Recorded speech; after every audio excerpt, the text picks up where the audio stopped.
नमस्कार दोस्तों, स्वागत है आपका एग्रीकल्चरल साइंसेज में। मैं आलोक द्विवेदी।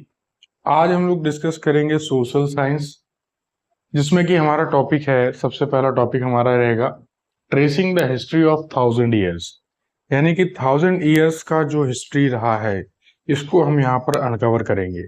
ठीक है, अभी 1000 ईयर्स किस समय की बात की जा रही है, मैं आपको बताऊं तो बेसिकली हम लोग यहाँ पर डिस्कस करने वाले हैं मिडिवल पीरियड को। किसको? मिडिवल पीरियड को। मिडिवल पीरियड,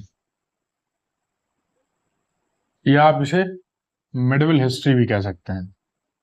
ठीक है, मिडिवल हिस्ट्री भी आप इसे कह सकते हैं, यानी कि मध्यकालीन जो इतिहास है उसके बारे में आज हम लोग यहाँ पर डिस्कस करने वाले हैं।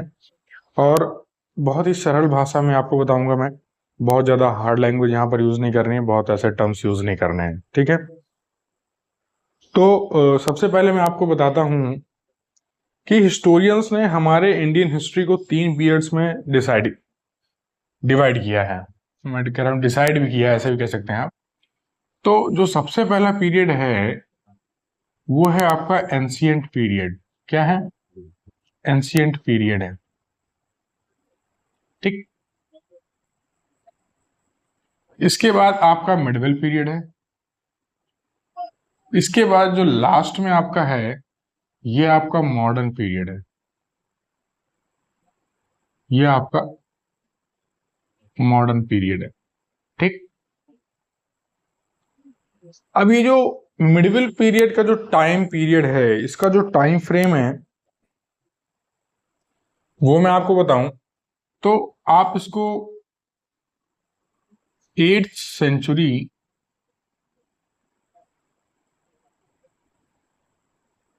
8th सेंचुरी से 18th सेंचुरी तक का जो टाइम फ्रेम है ये आपका मिडिवल पीरियड में आता है। ये किस में आता है? ये आपका मध्यकालीन इतिहास में आता है। ठीक है, यहां तक सभी को क्लियर है कि 8 से 18 सेंचुरी तक का जो टाइम फ्रेम है ये आपका मध्यकालीन इतिहास में आता है। ठीक है, ये चीज सबको क्लियर है। और 18 सेंचुरी के लास्ट तक आते आते जो मध्यकालीन इतिहास रहा वो यहाँ पर समाप्त हो जाता है, और इसके बाद जो इतिहास शुरू होता है वो आपका आधुनिक इतिहास है, यानी कि मॉडर्न हिस्ट्री है। इस पीरियड की जगह आप हिस्ट्री भी लिख सकते हो अगर किसी को पीरियड समझने में दिक्कत हो तो। ठीक है, मॉडर्न हिस्ट्री शुरू होती है। तो अब मैं आपको बताऊं कि जो मिडिवल है, यानी कि जो मिडिवल है इसका मतलब होता है मिडिल। इसका मतलब क्या होता है, या कहाँ पे लिख दूं, मैं यहीं पे लिख देता हूं कि जो मिडिवल है, मिडिवल इसका मतलब होता है मिडिल। हिस्टोरियंस ने इस मिडिवल वर्ड को कहा कि जो टाइम टाइम बिटवीन, हिस्टोरियंस ने इसको समझाने के लिए कहा कि ये वो टाइम है जो एंशियंट और मॉडर्न के बीच में रहा।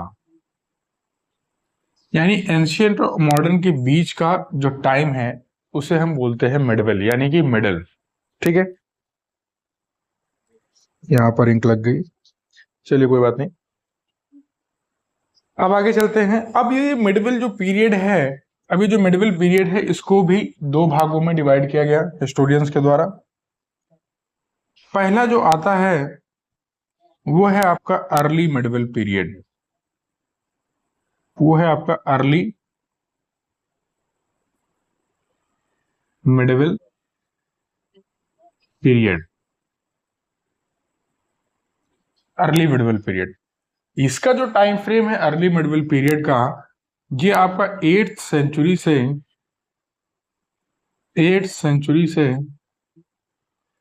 13th सेंचुरी तक का टाइम फ्रेम है।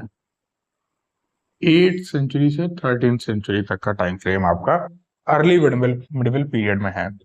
अब इस अर्ली मिडिवल पीरियड में क्या खास बात थी, इसमें जो है डायनेस्टीज, यानी कि जो हमारे इंडियन जो सब कॉन्टिनेंट है हमारा, यहाँ पर 8 से 13 सेंचुरी तक जो हमारे इंडियन सब कॉन्टिनेंट यानी हमारे जो नेटिव किंग थे उनका यहाँ पर डिक्लाइन हुआ इस टाइम पर। एंड इस टाइम तक हमारे जो नेटिव्स जो रूलर थे वो यहाँ पर रूल कर रहे थे, नेटिव रूलर्स, तो उनका यहाँ पर डिक्लाइन हुआ अर्ली मिडिवल पीरियड में। और जैसे ही लेट मिडिवल पीरियड आपका शुरू होता है उस टाइम पर यूं कह सकते हैं कि इनका राइज होता है, जो आपका मुगल्स हैं। ठीक है, तो इस टाइम पे कौन कौन सी डायनेस्टीज आपको देखने को मिलती हैं वो मैं आपको बता देता हूं। जैसे कि इनके बारे में आप मैं जो ये जो किंगडम्स यहाँ पर लिखा रहा हूँ, डायनेस्टीज, ये जो मैं आपको लिखा रहा हूँ, है ना, पालास, प्रतिहार, ये आपको मैं नेक्स्ट जो वीडियो लेक्चर होगा हमारा इस टॉपिक के एंड के बाद जो नेक्स्ट टॉपिक स्टार्ट करेंगे वो जो है आपका इसी से रिलेटेड होगा। पहले हम फिर सभी के बारे में डिस्कस करने वाले हैं, पालास के बारे में, प्रतिहास के बारे में, जो भी इंपॉर्टेंट है इन सभी के बारे में हम लोग यहाँ पर डिस्कस करेंगे। ठीक है, तो पालास, प्रतिहास हो गए, चोलाज हो गए, ठीक, राष्ट्रकूटाज हो गए, राष्ट्रकूट जिसे बोला भी जाता है, तो राष्ट्रकूटाज वंश हो गया। और एक लास्ट में एक और वंश इस टाइम पर हमारे यहाँ पर था अर्ली मिडिवल पीरियड में, ये था राजपूत। क्या? राजपूत। तो ये कुछ ऐसी डायनेस्टीज हैं, ऐसी कुछ ये वंश हैं, ऐसे साम्राज्य जो उस टाइम पर प्रेजेंट थे, अर्ली मिडिवल पीरियड में ये लोग वहां पर प्रेजेंट थे। ठीक है, इस पीरियड में ये लोग इमर्ज हुए थे, ऐसे कह सकते हैं आप कि इस टाइम पे ये लोग इमर्ज हुए। ठीक है, अब लेट मिडिवल पीरियड की बात करें तो अगर आप चाहें तो नोट कर सकते हैं इसको, है ना। तो देखिए बहुत ही सिंपल लैंग्वेज में आपको बताया है, बिना किसी बहुत ज्यादा हार्ड वर्ड को यूज किए हुए, कॉम्प्लेक्स वर्ड यूज नहीं है यहाँ पर, सारा सिंपल है। अगर आप नोट करना चाहें इस चीज को तो नोट कर सकते हैं, है ना, क्योंकि बहुत ही सिंपल में और डायरेक्ट बताया गया आपको, स्ट्रेट फॉरवर्ड है एकदम, कोई घुमा फिरा कर बातचीत नहीं। ठीक है, तो ये चीज क्लियर है यहाँ पर आपको। अब मैं इसको रब कर देता हूँ अर्ली मिडिवल पीरियड को।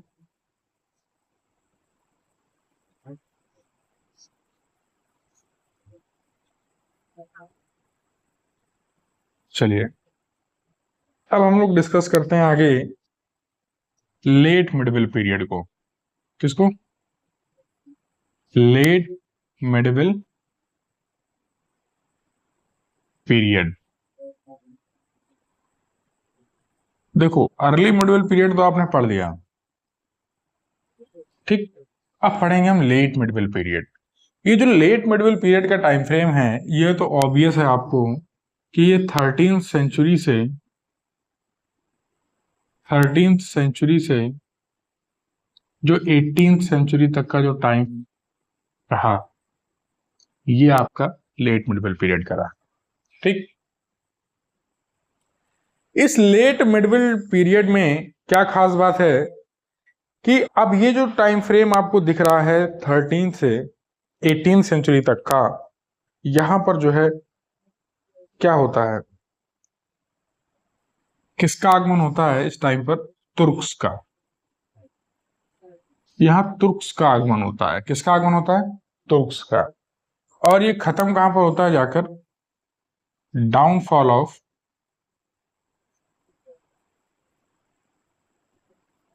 मुगल एम्पायर।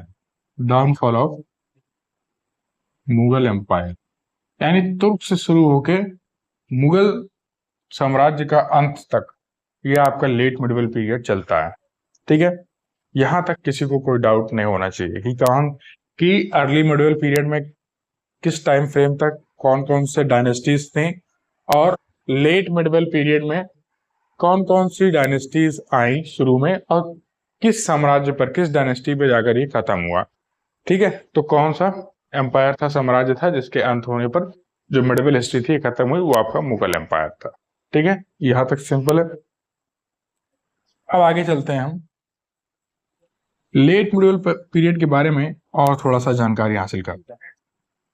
ठीक, देखिए जो अर्ली मिडिवल पीरियड था इसमें नए नए किंगडम्स आए। ठीक है, न्यू किंगडम्स आए जिन्होंने ग्रेट यूनाइटेड किंगडम को क्या किया? रिप्लेस किया। जैसे अर्ली मिडिल पीरियड की बात कर रहे हैं हम, ये लेट मिडिल, इसको बिठा देता हूँ, कंफ्यूज ना हो जाए आप लोग। लेट मिडिल पीरियड को यहां पर हम लोग इसको हटा देते हैं। अब देखिए, जो हमारा अर्ली मिडिल पीरियड है, क्या early middle period, early middle period,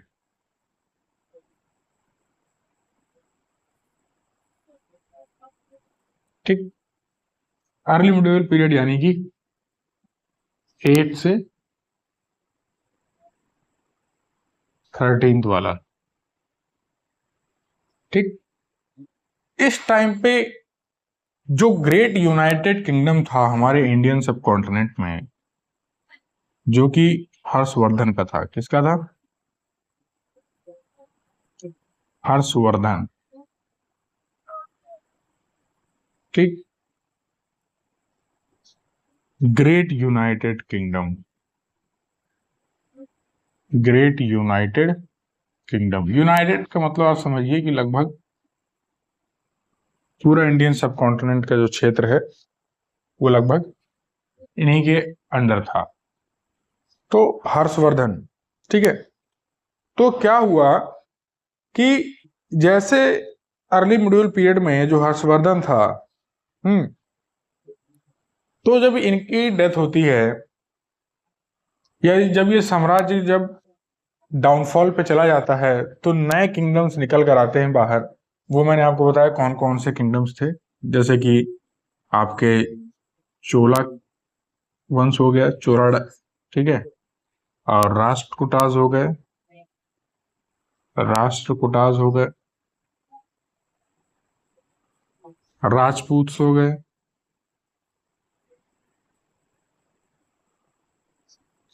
चोला हो गए, राष्ट्रकूटाज हो गए, राजपूत हो गए, और कौन सा हो गया, एक प्रतिहार्स हो गया, प्रतिहार्स, ठीक। तो ये सारे किंगडम्स जो है बाहर निकल कर आए, ठीक है। एक हमने छोड़ दिया, पालास, पाल्स है ये लोग, ठीक है। तो ये किंगडम्स जो है हर्षवर्धन के बाद निकल कर आए, नए किंगडम्स जो है बाहर, ठीक है। और इन्होंने अपना एक सेपरेट किंगडम बना लिया। अब जो मिडिवल पीरियड है, मिडिवल पीरियड को और क्या खास बनाता है, मिडिवल पीरियड में ये कहा जाता है कि इसने जो north and south, north and south अभी तक जो है आपस में नहीं मिला था।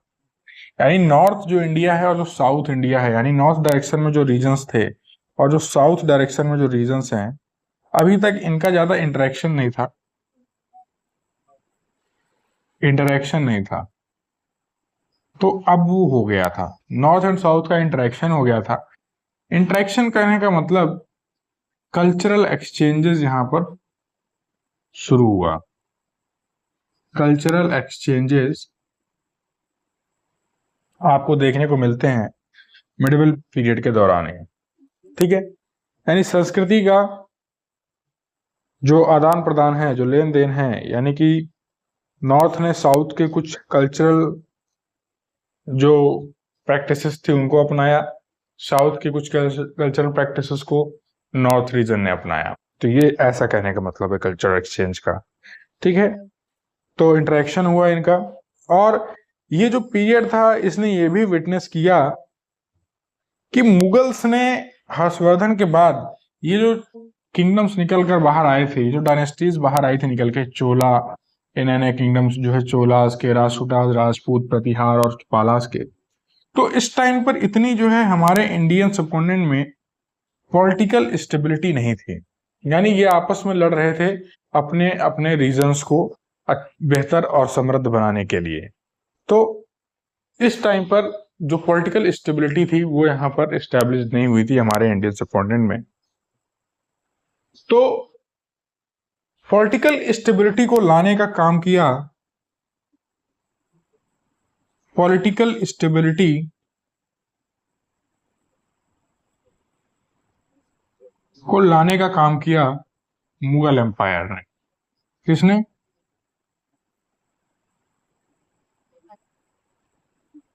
मुगल एम्पायर ने। ठीक है, पॉलिटिकल स्टेबिलिटी को जो है मुगल एम्पायर ने जो है लाने का काम किया। और ऐसा ये जो पॉलिटिकल स्टेबिलिटी थी हर्षवर्धन के मरने के बाद नहीं बची थी। ठीक है, तो ये चीज आप लोग क्लियर रखिएगा। अब इस मिडवल पीरियड को हम एक और चीज के लिए जानते हैं।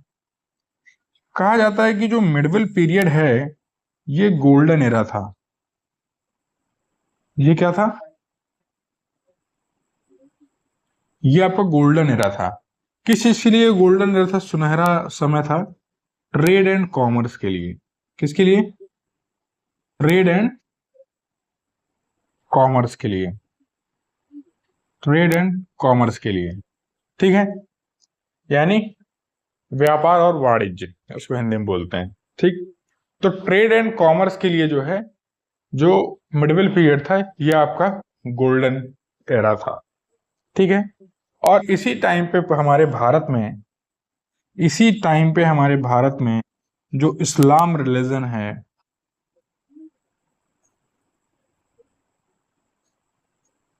इस्लाम रिलीजन है वो स्प्रेड होता है। इस्लाम रिलीजन स्प्रेड्स। ठीक है, तो इतनी चीजें आपको याद रखनी है मिडवल पीरियड में। ठीक है, इतनी चीजें आपको मिडवल पीरियड में याद रखनी है कि मिडवल पीरियड के आने से क्या क्या चीजें हुई। ठीक है, ये चीजें आपको यहाँ पर मेन है जो आपको याद रखनी। क्या क्या हुआ? हर्षवर्धन के टाइम पर मिडवल पीरियड में यानी अर्ली मिडवल पीरियड में ग्रेट यूनाइटेड किंगडम था हमारा भारत।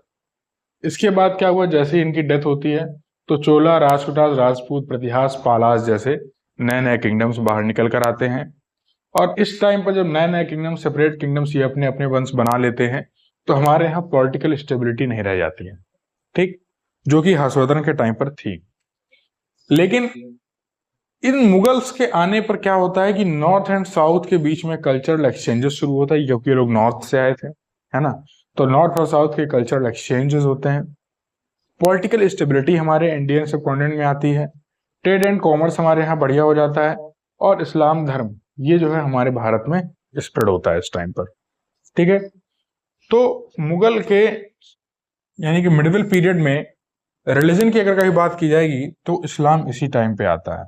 ठीक है, चलिए आगे बढ़ते हैं। अगर आपको नोट करना है तो इसको आप नोट कर सकते हैं या तो स्क्रीनशॉट ले लीजिए।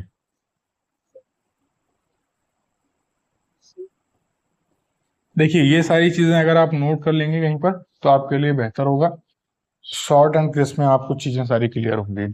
और 2-3 बार आप वीडियो को देख लेंगे तो आपका काम हो जाएगा, कहीं भूलने वाले नहीं है आप इस चीज को।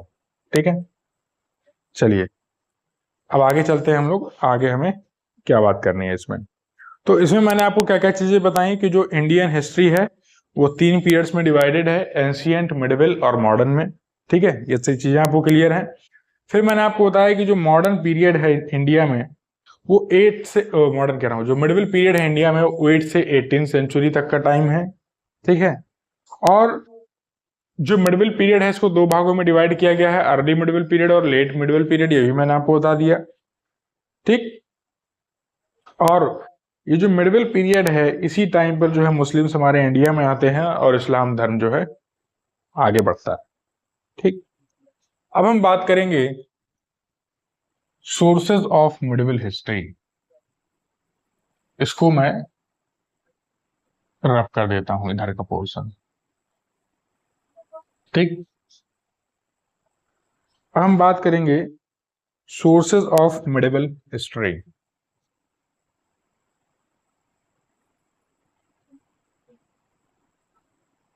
सोर्सेज ऑफ मिडिवल हिस्ट्री यानी हमें इसके बारे में पता कैसे चलता है, हमें जो है मध्यकालीन इतिहास के बारे में जानकारी कैसे प्राप्त होती है, ये बड़ी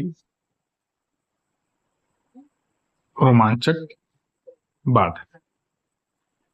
कैसे पता लगा हमें इसके बारे में? तो हमें दो ऐसे हमारे पास माध्यम हैं हिस्टोरियंस के पास, इतिहासकार के पास, जिनके द्वारा हमें इस बारे में पता चलता है। सबसे पहला तो एक आपका है आर्कियोलॉजिकल सोर्स।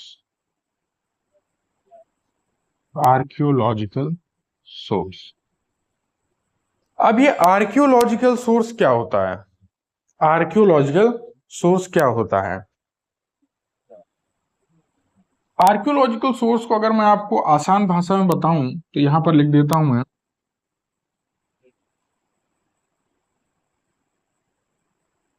ये रिमेन्स हैं, रिमेन्स ऑफ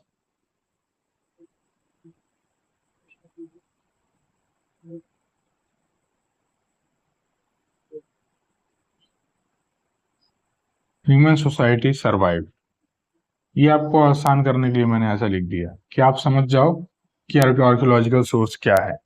यानी कि जो ह्यूमन सोसाइटी जिन्होंने सरवाइव किया है उनके जो अवशेष हैं, तो उन्हीं को हम आर्कियोलॉजिकल सोर्स बोलते हैं। ठीक है। अब इस आर्कियोलॉजिकल सोर्स में क्या क्या चीजें आती हैं जिनसे हमें पता चलता है किसी भी टाइम के बारे में, तो वो मैं यहां पर आपको बताता हूं। जैसे टेम्पल्स हो गए, ठीक, क्वाइंस हो गए, टेम्पल्स हो गए, क्वाइंस हो गए, मॉन्यूमेंट्स हो गए,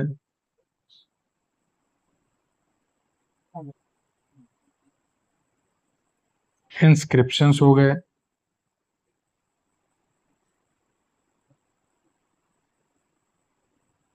ठीक। टेम्पल्स, क्वाइंस, मॉन्यूमेंट्स, इंस्क्रिप्शंस, है ना। और भी चीजें हैं, फोर्ट्स हो गए, बिल्डिंग्स, है ना,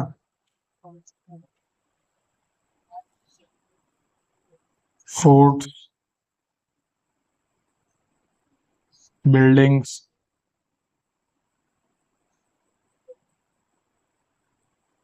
ठीक, फोर्ट्स बिल्डिंग्स हो गए। और क्या चीजें हो सकती हैं? और या वेपन्स हो गए, वेपन्स हो गए, पेंटिंग्स हो गई, पेंटिंग्स हो गई, है ना। और एक आपका आर्टिफैक्ट्स हो गया। क्या हो गया? Artefact,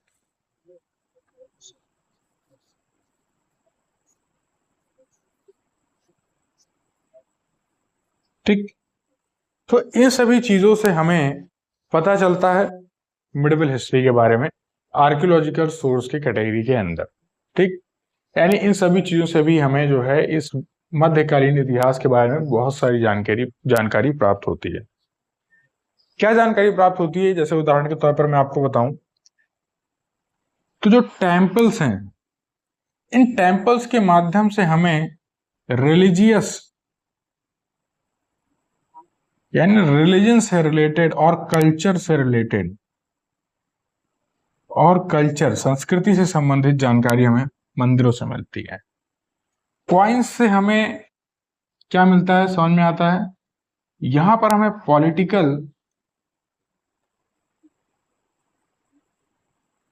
and economic political and economic status पता चलता है उस टाइम का, ठीक है। मॉन्यूमेंट्स और बिल्डिंग से हमें क्या पता चलता है? इस टाइम का आर्किटेक्चर पता चलता है, ठीक, आर्किटेक्चर कितना डेवलप हुआ था। पेंटिंग्स और ये आर्टिफैक्ट्स, वेपन्स, फोर्ट्स, ये सारी इसी में जोड़ दीजिए। वेपन से क्या पता चलता है? वेपन से साइंस के बारे में पता चलता है। और आर्टिफैक्ट्स और ये जो पेंटिंग्स हैं ये भी आप इसी पे जोड़ दीजिए, ठीक है। Science and art, science and art. तो ये सारी जानकारी हमें आर्कियोलॉजिकल सोर्स से पता चलती है, ठीक है। तो यहां तक आपको चीजें क्लियर होंगी, आई होप। अब दूसरा कौन सा वो सोर्स है जिससे हमें पता चलता है और ज्यादा किसी भी टाइम पीरियड के बारे में? तो ये तो आर्कियोलॉजिकल सोर्स था, आपने देख भी लिया कि आर्कियोलॉजिकल सोर्स में क्या क्या चीजें आ रही हैं। अब हम बात करेंगे सेकंड नंबर पे लिटरेरी सोर्स। क्या? लिटरेरी सोर्स, सोर्सेस कह लेते हैं क्योंकि एक नहीं काफी ज्यादा है। लिटरेरी सोर्सेस, तो लिटरेरी सोर्सेस क्या होते हैं? ये आपके रिटन एविडेंस हैं। रिटन एविडेंस यानी लिखे हुए जो साक्ष्य हैं, लिखित साक्ष्य हैं, वो आपके लिटरेरी सोर्सेज में आते हैं। ठीक है, तो बहुत सारी जैन राइटिंग्स हैं जो कि 13 से 14 सेंचुरी तक में लिखी गई थी। कल्चर एंड पॉलिटिकल लाइफ के बारे में बताया गया था मिडिवल पीरियड के। और इसी के बाद जो मुगल पीरियड था, इस टाइम पर क्या था कि जो हिस्टोरिकल सोर्सेज रहे हैं आमतौर पर मुगल पीरियड के टाइम पे लिटरेरी सोर्सेज के अंदर, वो ऑफिशियल रिकॉर्ड्स रहे हैं। वो क्या रहे हैं? वो आपके ऑफिशियल रिकॉर्ड्स रहे हैं। ऑफिशियल रिकॉर्ड्स रहे हैं, ऑफिशियल रिकॉर्ड्स। ठीक है, ये लिटरेरी सोर्सेज जो है इस टाइम पर आपके बहुत काम के थे। कौन से? Official records. अब इस ऑफिशियल रिकॉर्ड्स में क्या क्या चीजें आ जाती हैं वो मैं आपको बताता हूं। जैसे एडमिनिस्ट्रेटिव मैनुअल्स, जैसे कि एडमिनिस्ट्रेटिव एडमिनिस्ट्रेटिव मैनुअल्स यानी प्रशासनिक जो मैनुअल्स थे, यानी ऑर्डर्स वगैरह जो दिए जाते थे। गैजेट, गैजेट्स, ठीक है, ये हो गया। इसके बाद और क्या क्या चीजें थी? राइट, और ट्रैवलॉग्स। ट्रैवलॉग्स, ट्रैवलॉग्स क्या होता है? ट्रैवलॉग्स ये वो टेक्स्ट हैं जो फॉरेन ट्रैवलर्स, ये वो टेक्स्ट हैं ट्रैवलॉग्स जो फॉरेन ट्रैवलर्स जब हमारे इंडियन सबकॉन्टिनेंट में घूमने आते थे, तो जो उनका एक्सपीरियंस होता था जब वो अपनी एक बुक में लिखा करते थे या कहीं पर भी लिखा करते थे, तो उसे हम ट्रैवलॉग्स बोलते हैं। क्या बोलते हैं? ट्रैवलॉग्स। यानी जो ट्रैवलर के द्वारा जो एविडेंसेस हमें मिले वो ट्रैवलॉग्स हैं। वो क्या है? वो ट्रैवलॉग्स है। कोर्ट हिस्ट्रीज हो गई, कोर्ट हिस्ट्री हो गई, बायोग्राफीज हो गई, बायोग्राफीज हो गई, ऑटोबायोग्राफीज हो गई, ऑटोबायोग्राफी हो गई। तो ये सारी चीजें आपकी जो है लिटरेरी सोर्सेज में आती हैं। ये किस में आता है? ये आपकी सारी लिटरेरी सोर्सेज में आती हैं। जैसे कुछ ऑटोबायोग्राफीज हैं, जैसे तुजुक ए बाबरी। जैसे मैं स्कोर अप कर देता हूं पहले, देखिए उस जो लिटरेरी सोर्सेज में आपकी जो ऑटोबायोग्राफीज आती हैं, जैसे तुजुक ए बाबरी, तुजुक ए बाबरी ऑटोबायोग्राफी का एग्जाम्पल है, ठीक है, याद रखने के लिए। और तुजुक ए जहांगीरी, तुजुक ए जहांगीरी, इनके नाम से आप समझ रहे होगे कि किसके बारे में ऑटोबायोग्राफी है, ठीक है। और कुछ प्राइवेट जो है एमिनेंट राइटर्स थे, जैसे कि letters of Ghalib, letters of Ghalib, letters of Ghalib, ये जी है, ठीक है, लेटर्स ऑफ गालिब। तो ये कुछ इंपॉर्टेंट सोर्सेज रहे हैं, ठीक है। ये जो है जो गालिब साहब थे, ये एमिनेंट राइटर थे। क्या थे? ये प्राइवेट एमिनेंट पर्सन थे जिनकी राइटिंग्स बहुत फेमस थी। आज भी लोग गालिब के लेख जो है लोग पढ़ते हैं, बोलते हैं, ठीक है। तो ये कुछ लिटरेरी सोर्सेस थे जो हमारे मेडिवल पीरियड में जिन्होंने बहुत इंपॉर्टेंट रोल प्ले किया हमें उस टाइम फ्रेम के बारे में अच्छे से समझने के लिए उसको। तो ये आपको अगर याद रखना है एज एग्जाम्पल, याद क्या रखना, रखना ही पड़ेगा, तभी काम बनेगा। तो इसको याद रखिएगा, ठीक है। चलिए आगे चलते हैं। इसको एक बार लिखना हो तो लिख लीजिए, तब तक हम आगे चलते हैं। नोट कर लीजिए, नोट करना है तो।